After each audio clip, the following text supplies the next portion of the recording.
ತುಂಬ ಕಷ್ಟ ಆಗುತ್ತೆ. ದಿಲೀಪನ್ನ ನಾನು ಅವನ ಕಾಲೇಜ್ ದಿನಗಳಿಂದಲೂ ನೋಡಿದ್ದೀನಿ. ಒಂದು ವರ್ಷ ಪಾಠ ಮಾಡಿದ್ದೀನಿ ಅವನಿಗೆ, ಅಕೌಂಟ್ಸ್ ಪಾಠ. ಆಗಿಂದಲೂ ಅವನು ಇನ್ನೂ ಟಿ ವಿ ಸಿನಿಮಾಗೆ ಅಂತ ಬಂದಿರಲಿಲ್ಲ, ನಾಟಕಗಳು ಮಾಡ್ತಾ ಇದ್ವಿ.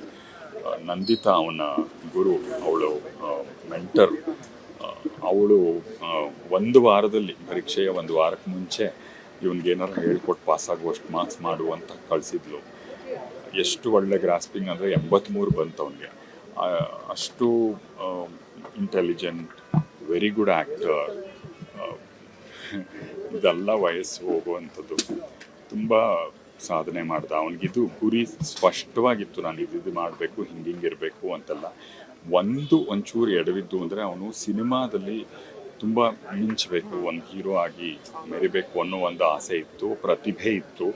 ಅದೊಂದು ಅವನು ಕೈಗೂಡಲಿಲ್ಲ. ಚಿತ್ರರಂಗ ಅವನ್ನ ಕೈ ಹಿಡಿಲೇ ಇಲ್ಲ. ಎಷ್ಟೋ ಪ್ರತಿಭಾವಂತರನ್ನ ಮೂಲೆ ಗುಂಪು ಮಾಡಿದ ಹಾಗೆ ಇವನನ್ನೂ ಮಾಡ್ತು.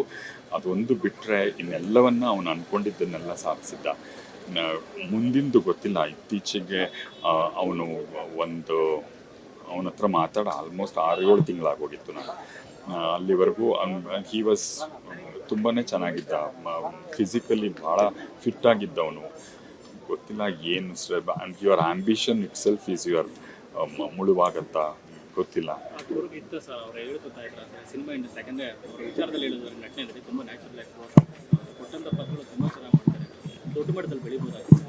ಹೌದು, ಆಗಲಿಲ್ಲ.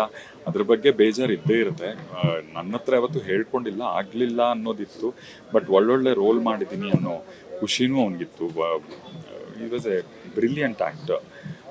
ನಮ್ಮ ಚಿತ್ರರಂಗ ಗೊತ್ತಲ್ಲ, ಅವರು ಬೇಕಾದವ್ರನ್ನೇ ಆಯಿಸ್ಕೊಂಡು, ಬೇಕಾದವ್ರನ್ನೇ ಮೆರೆಸ್ಕೊಂಡು, it's like that. So he is one of that prey ಅಷ್ಟೇ. ಬಟ್ ಅದಕ್ಕಾಗಿ ಅವನೇನು ತುಂಬ ಹೀ ಮೂವ್ಡ್ ಆನ್. ಸೀರಿಯಲ್ ಪ್ರೊಡಕ್ಷನ್ನು, ಸ್ಟುಡಿಯೋ ಪ್ರೊಡಕ್ಷನ್ ಮಾಡಿದ್ದು, ಹಿ ವಾಸ್ ಫೈನ್. ಆ ಥರದ್ದೆಲ್ಲ ಏನಿರಲಿಲ್ಲ. ಬಟ್ ಗೊತ್ತಿಲ್ಲ, ಪಾಪ ವಿದ್ಯಾ, ನಾವು ಹೆಂಡತಿ, ಮಕ್ಕಳು, ಅವ್ರಿಗೆ ದೊಡ್ಡ ಆಘಾತ.